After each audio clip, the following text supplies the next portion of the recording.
Welcome back, everyone. It's here. And today I've got some r/best of for you all. As per usual, I'll be reading you the posts, giving you my opinions, and I hope you do the same down in the comments below. And without further ado, let's jump right into it. This post was collected by Direct Caterpillar 77, and their tagline is, "Satan is not a pogo stick." The original OP is Julie586, posted May 31st, 2016. Me, 22 female, with my fellow student, 22 female, is trying to blackmail me into writing her thesis. I'm at my wit's end with this very effed up situation with my fellow student Danielle. I'll be a bit vague here because a lot of my friends use Reddit. Danielle and I are in college. We're both working on our bachelor's degree. We started out as friends, but our relationship got a bit weird. She was often acting very entitled and like I had to cater to her every need. She would also scream at me often, especially when we were out partying. Because of that, I decided to not spend any more time with her around last Christmas. However, in the 2 years I was friends with her, she naturally learned a lot about me. Some of these things could definitely get me into legal trouble. I haven't talked to Danielle in a few months, but I heard that she's having trouble keeping up with her courses. Some weeks ago, she showed up at my place, drunk, and told me that she expects me to write her thesis. It's a 50-page essay we have until July to hand in, and it will be crucial to finishing our degree. Or else, she will tell everyone, including the police, about the stuff I did. And yes, she also has proof. I thought it was a stupid joke, or that she was just super drunk, until I came home yesterday and found a note from her saying the exact same thing, and a USB stick with her working title and some ebooks I should include in my writing. Reddit, what do I do here? Write the damn thing for her? Don't and risk her going to the police? I can't really risk that though. She could get me in serious trouble. I've spoken to one friend of mine and he told me to write it, but write it badly. I don't know if that's such a good idea. Also, I still have to finish up my own thesis. I have no idea if I will even be able to write hers in time. Too long didn't read, fellow college student knows some things about me that could get me into serious trouble. She now wants me to write a 50-page essay for her. How do I avoid this? Edit, I was hoping I didn't have to say what I did, but here it goes. I had a short fling with one of the assistant professors. He didn't know I was a student there though. It was a complicated situation. Anyway, I got my hands on some exam sheets and sent them to several friends, including Danielle. So her proof is that email with the attachment. It's pretty solid proof. I sent it from my spam email address that I normally don't use, which doesn't have my name in it, but I'm sure they could backtrack it with IP addresses and so on. There is no way I will come clean to the university, as I will probably get expelled. I should also add that in the note I got from her, she is explicitly accusing me of that, with name of the course, date of the exam, so I am very reluctant to show it to anyone. Relevant comments. Cortisoft comments. Nah, they can't backtrack it to find the IP. I'm a network engineer with a lot of experience with email. Whoever is your email provider, i.e. Google if you use Gmail, would have logs of the IP addresses you are using when you send your emails and your IP addresses for when you check your email. How long they keep those logs varies from provider to provider, but it isn't going to be something they keep for years. The person and email provider you send email to, however, would not know your IP address. They only know the IP of your email provider. Let's say you committed a serious crime. The cops would have to go to your provider, say Gmail, with a warrant and ask for the IP addresses you access the email from. Then, they would have to find which ISP controls those IP addresses and ask them who those addresses were assigned to at that time. Again, that is not data they hold on to forever. Lastly, they would have to find out which person was using the address. If you were in a shared apartment, or were accessing a public Wi-Fi, that would be impossible. The cops aren't going to do this for something as minor as academic fraud, which is probably not even a crime, merely an honor code violation. And Google, or whoever your email provider is, isn't going to turn that data over without a warrant. I would not worry about your IP being tracked. Use your tangential diversion comments. Blackmail is illegal. Googling state name plus blackmail law should give you the relevant laws.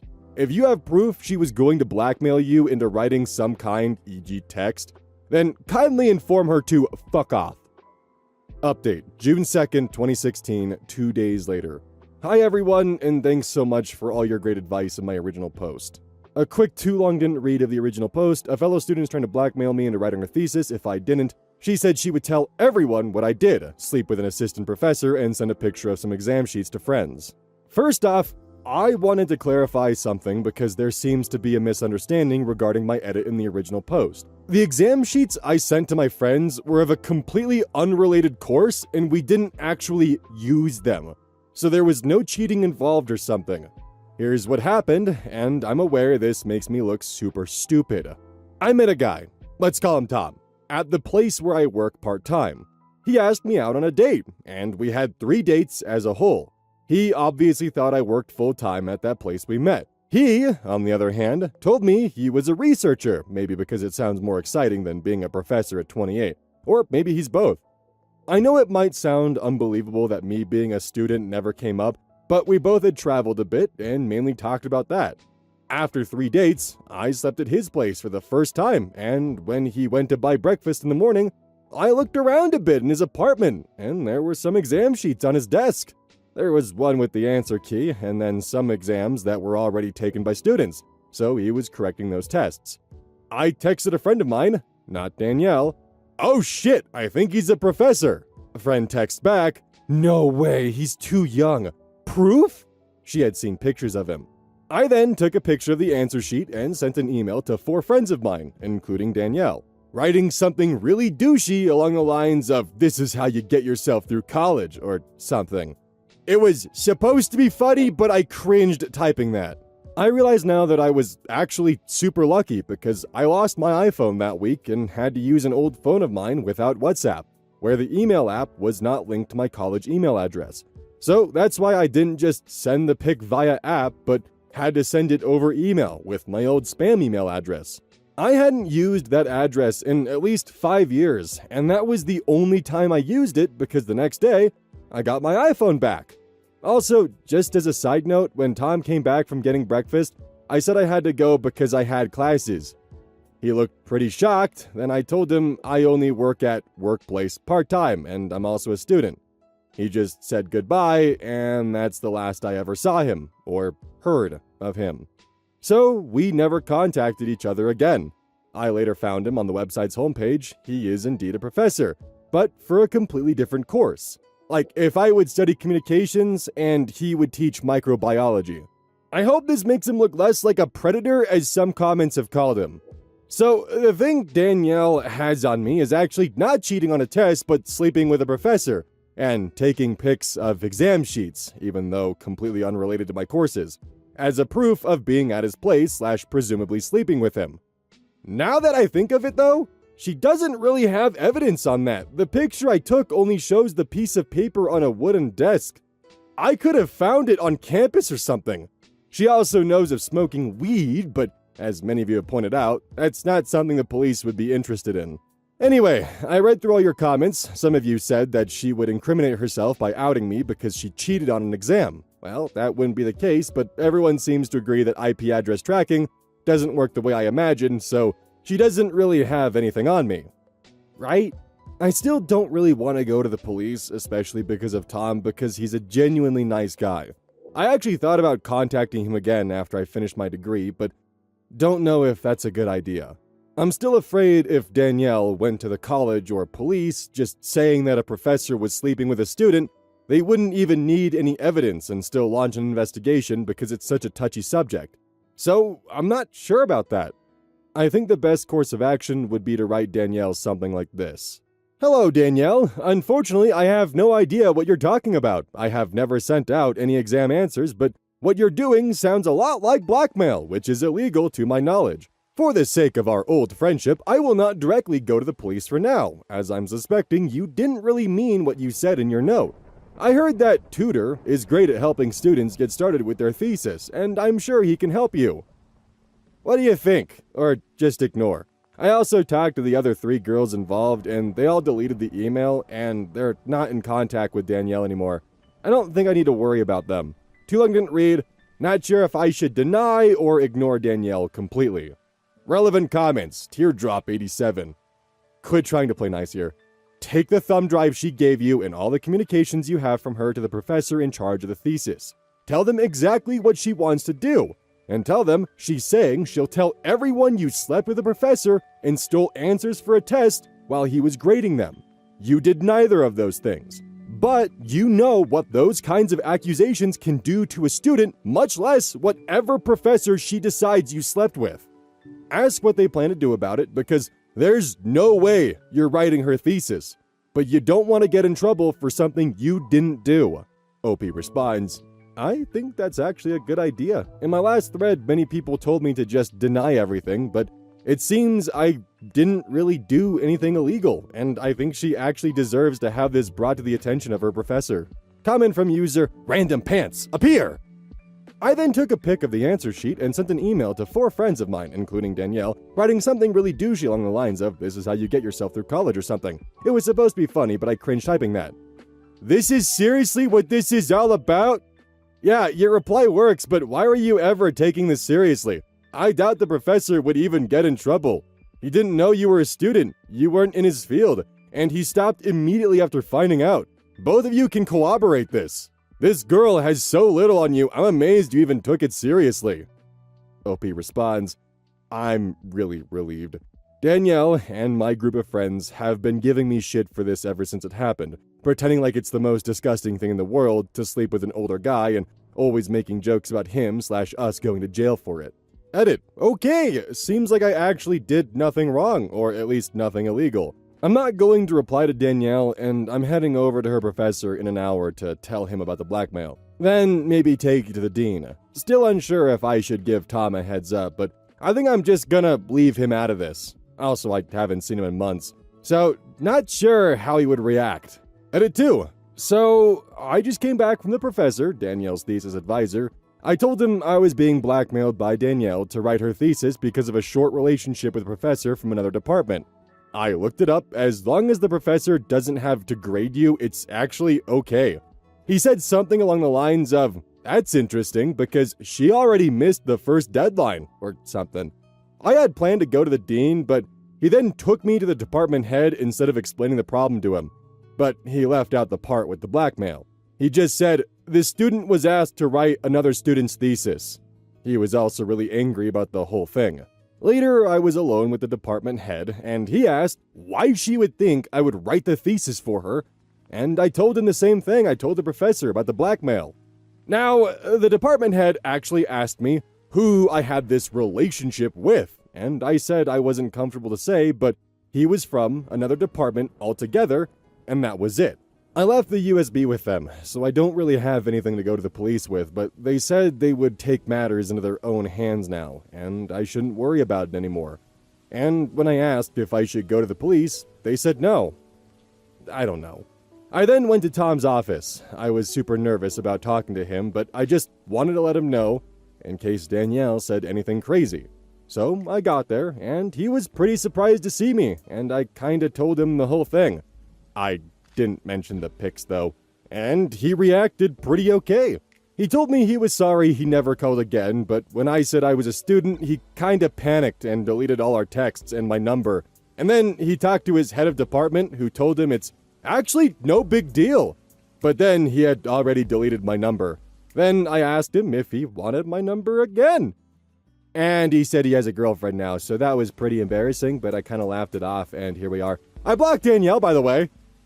So this pretty much boils down to OP just being way too naive and only having a grasp of what's illegal and wrong, probably through TV. Same goes for their understanding of technology. When she said there was evidence of her doing something illegal, I was expecting it to maybe be doing drugs on campus or to be involved in something like destruction of property. But instead it was just, oh, you hooked up with a professor who wasn't in your department and sent kind of a really poor-tasted joke that looks worse on you than it does anything else. And now you're being blackmailed for it. And the cherry on top that, like, Danielle just totally fucked up her thesis in the first place and didn't even hit the first deadline, so she was screwed anyways. Potentially, depending on the department. But also, I 100% blame a lot of, like, cop and crime shows for just how little actual technology is understood.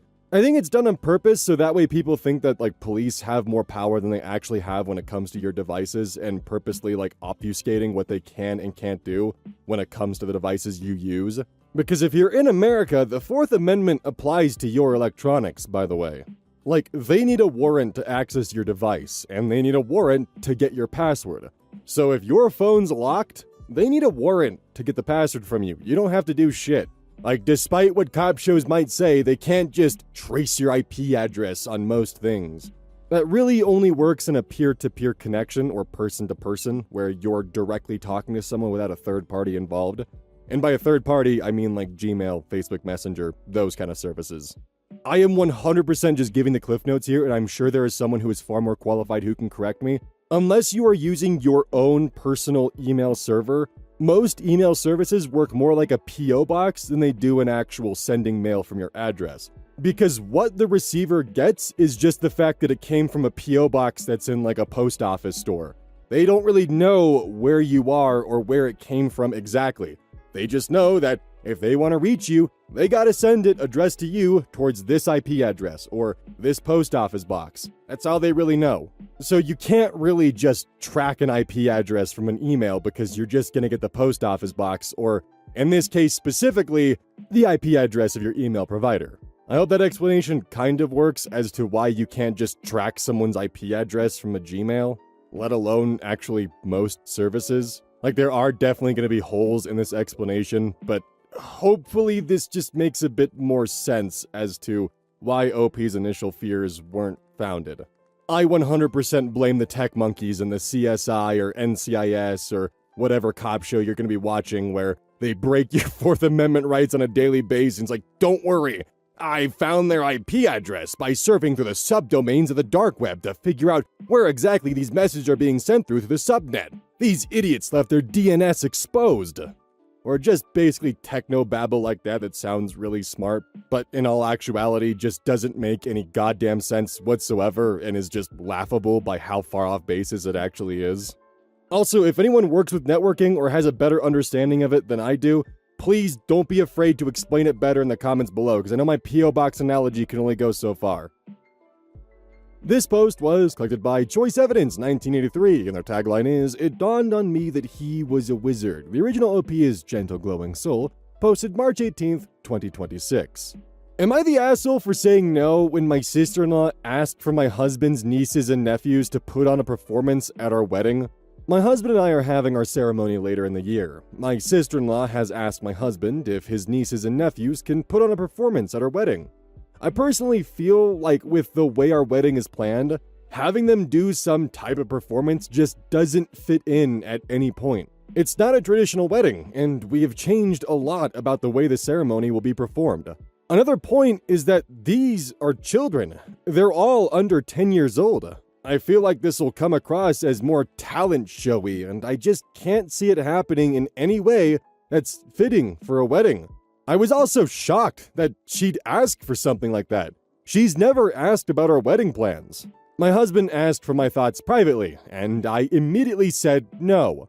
I expressed that due to his family's history with him, I would not be accommodating to them. Probably ever. They have a history of taking advantage of my husband's kindness, especially when it comes to his nieces and nephews. I've been very clear about my boundaries from the beginning. He understands and respects it. He also began drawing his own boundaries, and I'm so proud of him for that.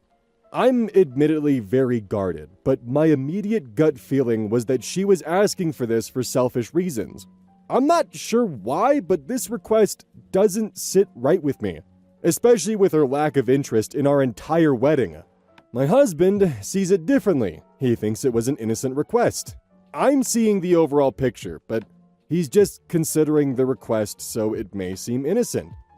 I would have been fine with it if my husband wanted it, or even the kids. I've asked my best friend, 2 cousins, and my cousin's girlfriend. They all said it was a weird request. However, they might be biased. I just need some outside perspective. Am I the asshole for saying no? Edit for further context. I tried not to include too many details as the people involved use Reddit, but fuck it. She asked for them to perform a dance. They aren't dancers. I asked my husband if they could, and he said they're like a 4 out of 10. This furthered my bewilderment. I don't dictate his boundaries, I just make mine clear. My in-laws are complicated. I've watched them use and take my husband for granted for years. I'll start with his parents. They're racist. They had a terrible reaction when he showed them my photo. They've also used him to support the entire household while allowing his brother to be verbally abusive towards him. He's cut that off and doesn't interact with his brother, who is also racist. His sister, the one who asked, used him as an on-call babysitter for years. My husband would work from 9 to 5, Monday to Friday, only for his sister to drop her kids off on a Friday night and expect him to babysit until whenever. I listened to him vent about this until I sat him down and explained he was allowing it. He's since cut that out completely and only helps his mom with the kids now and then. She also knowingly made terrible choices in who she procreated with, so she has no help from the father. That is an entire story on its own. My husband has been very open about wanting to cut down contact with his family and not have them too involved in our lives once we close on our home. I would never dictate how he should interact with them. We've both been clear about managing our own families, and he's been very, very open about not tolerating their bullshit. It's a huge shift from what they're accustomed to, and it's been almost 2 years since he made that change.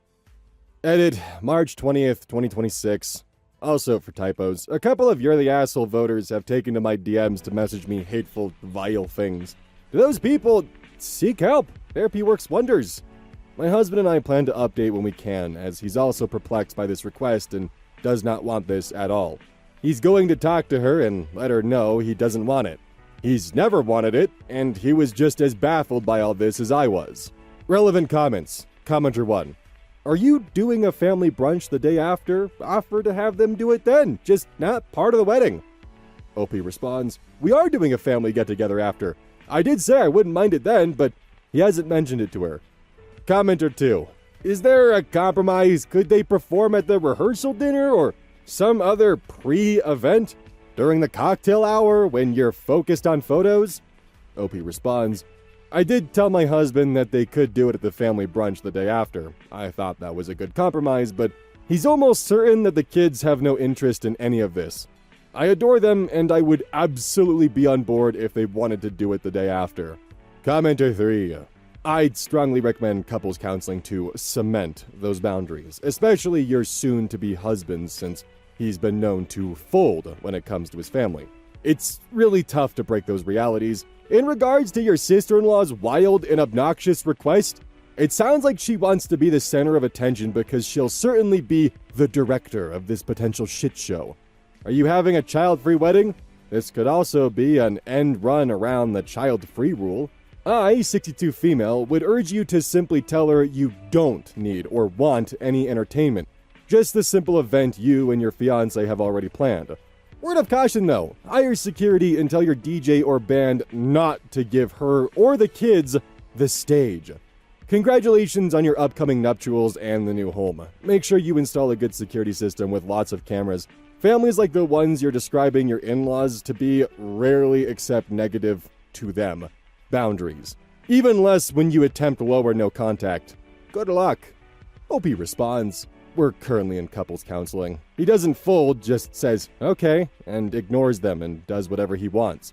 They've tried forcing it, but it doesn't work since he literally won't allow them to disrupt whatever he wants to do. We aren't having a child-free wedding, but we have organized lots of stuff to keep the kids occupied and entertained. Thank you. We do not tell them anything about our decisions or how we work as a couple. They have very little insight into our relationship based on their own reactions to me being mixed-raced and how they've treated my husband. I'm curious to see how they react to very, very, very low contact. OP responds to a comment on going no contact with her in-laws. OP responds, thank you for your kind words. I'd like to go no contact, but his mom had a heart attack, so he checks on her. Currently, my mom is undergoing chemo and radiation for a rare form of cancer, but we can't even confide in them. They're just not people I can ever trust. Commenter 4. Not the asshole. It's okay for people to ask things, and it's okay to say no. It's how they accept your no that'll be telling. Personally, I feel like this is the sister-in-law's attempt to 1. Entertain the kids during the wedding, and 2. Shift the spot to her kids. Is she one of those moms? If it's the former, she should accept your no graciously. OP responds, we have organized a lot of stuff to keep the kids entertained during the wedding. If she had asked, we would have shared our plans. There was no interest on her part though. She does like to make her kids a spectacle sometimes, and I think it's very tacky. I love her kids.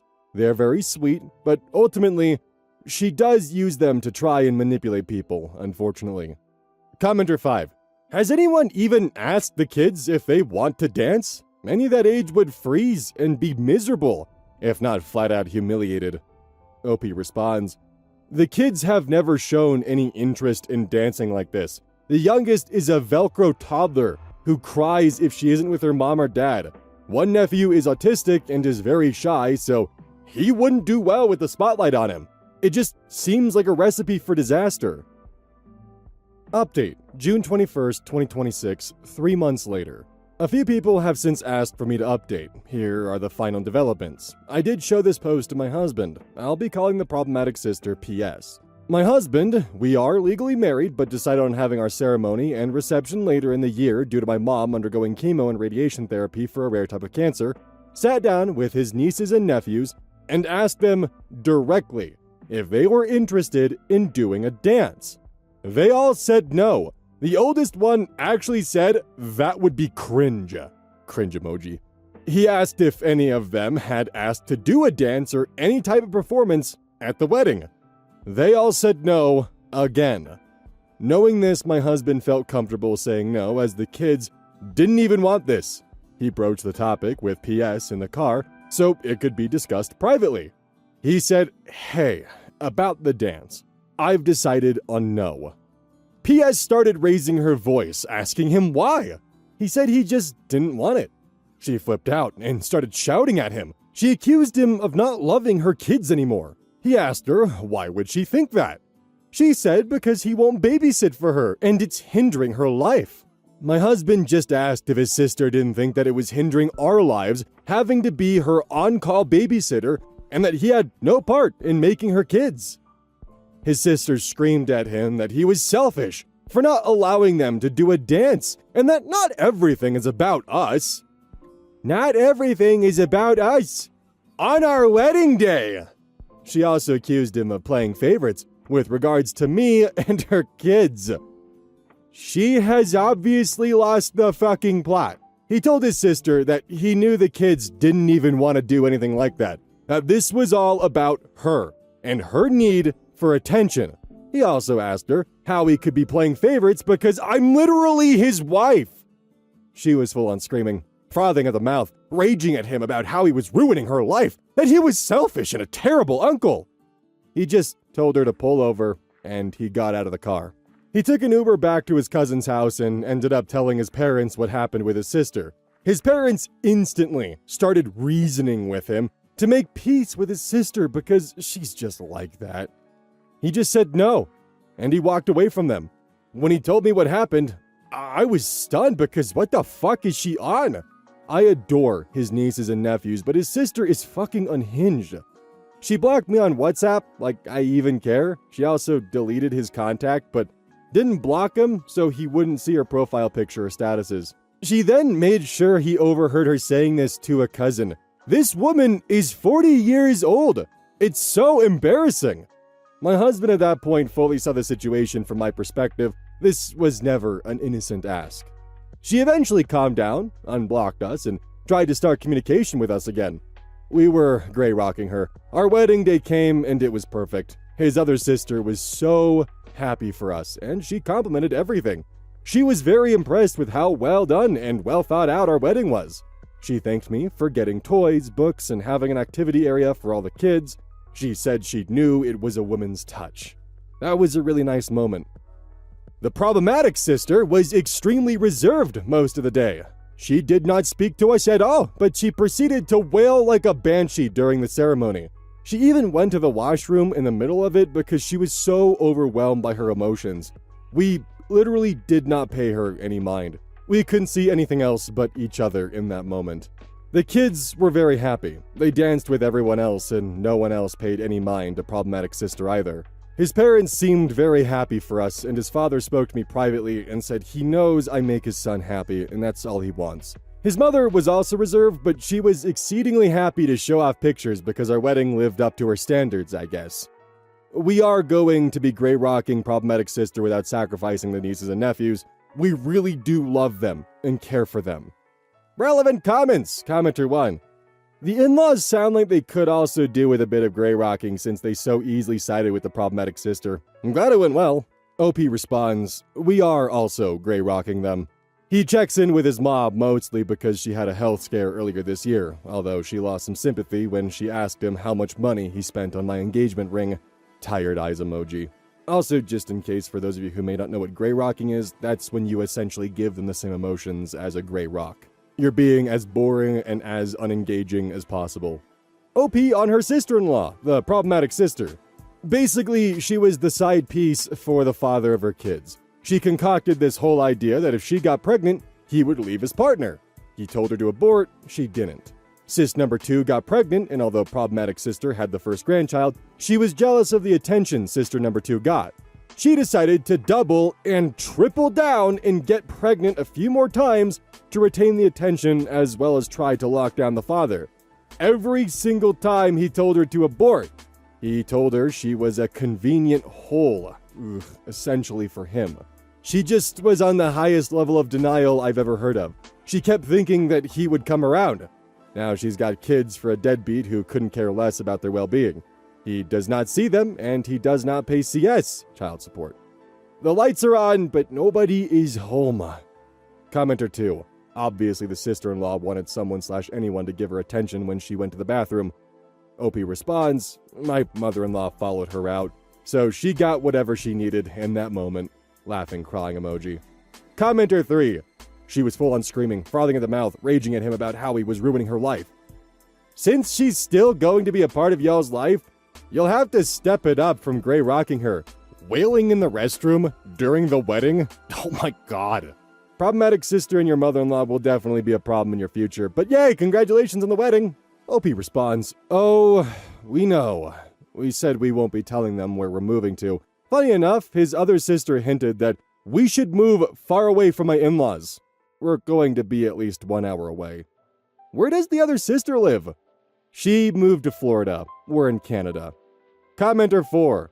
The mother-in-law likely created the problematic sister adult monster. She probably treated her special over her brother her whole life. You never said, I suppose she doesn't have a husband, so she's jealous you've taken away her brother. Husbands stand in sometimes. OP responds, she does not. She was the other woman and got pregnant on purpose trying to trap the father of her kids. I told my husband that she's jealous, and he was so disgusted. She actually was jealous of sister number 2's first pregnancy, so she got pregnant again. It's so sad. OP on her husband's siblings. OP. His brother is a raging racist alcoholic. He was not invited to her wedding, so he did not attend. My husband is very kind, quiet, and just generally likable. Like golden retriever energy. His sister, we are fairly certain, is a narcissist. I hate using that word, but like, the shoe fits. Who even acts like that? We're no longer trying to do anything with her. We actually don't speak to her at all. We don't answer calls or messages. We greet everyone as a group if she's there, but don't share much info with any of his family members. She's being grade rock as a group. Laughing, crying emoji. OP on if she and her husband can go no contact with the problematic sister. OP responds, unfortunately life isn't black and white. My husband still wants a relationship with his nieces and nephews and his one normal sibling and her kids. This means that we have to put up with the crazy sister, but on our terms. He wasn't aware his parents were racists until me. They're really good at masking it. That went out the window when their son happened to fall in love with a mixed-race woman though. I can't begin to untangle how that must feel for him. He told them he won't tolerate any hate towards any one of them, and he's VLC as it is. That's very limited contact, not VLC media player. We're not willing to sacrifice the kids because the adults around them are shitty people. Honestly, I can't even imagine looking someone in their eyes and just outright telling them, it's like you care about your wife more than my kids. Yes, because that's my wife. and those are your kids. Also, the cherry on top being the fact the kids wanted no part of what the sister was trying to put forward, of having them all do a dance in front of everyone at the wedding. Just 100% a ploy for attention. What I'm kind of shocked by, though, is that even if the kids did want to perform at the wedding, or like they were okay with performing at the wedding, how is OP the asshole for not wanting something to happen at her wedding? Especially when she was in agreement with her husband. Like, there were people so bent out of shape about that they DM'd the poster. Like, oh my god. In the end, though, congrats on the wedding going well, OP. Hopefully, you can continue gray rocking and, actually are able to have a healthy and drama-free future. I've come to learn that your day-to-day being drama-free is honestly one of the best things. I would rather have a boring day-to-day than constantly be stressed or dealing with drama, because that is just exhausting, and I've already gotten my fair share of it, and I just hope things stay boring. This post was collected by Direct Caterpillar 77, and their tagline is, "Satan is not a pogo stick." The original OP is Busted Him, Now What? Posted July 4th, 2018. I, 30 female, just found my fiance, 30 male, on an online dating site. What do I do? My fiance and I have been together a year and a half. We moved in with one another a few months ago. Lately, he's been a bit distant. I've been cheated on in the past and have been really insecure with his change in behavior. He has assured me he's just stressed about work, and because his car broke down a couple weeks ago, and he hasn't gotten a replacement yet. I couldn't let the nagging feeling go, so I did a little investigating. I didn't snoop in his phone or personal accounts, but I made a fake profile on a popular dating site and found him there. He was last online July 1st, 3 days ago. I don't know what to do.